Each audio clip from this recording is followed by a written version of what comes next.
यो बाजेले त्यस्तो हर्क साम्बाङलाई के भनेको होला त? तपाईँले यो भिडियो हेर्नु भएको छ कि छैन? एकचोटि यो भिडियो हेर्नु त।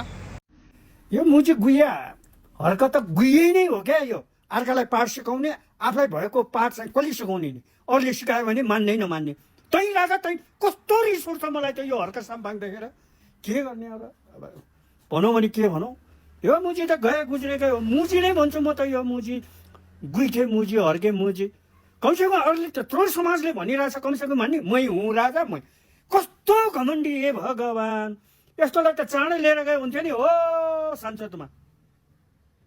के भन्ने अब कमसेकम लाखजनाले गाली गरिसक्यो होला यसलाई।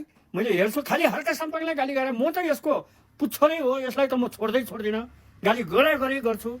किनभने यसको काम राम्रै छैन। अर्काको खुट्टा तान्ने बाहेक अरू केही काम गरेन। तपाईँहरूलाई यो बाजेले भनेको सही हो कि गलत जस्तो लाग्यो त? तपाईँहरू कमेन्ट बक्स आफ्नो धारणा चाहिँ कमेन्टमा राख्नु होला है।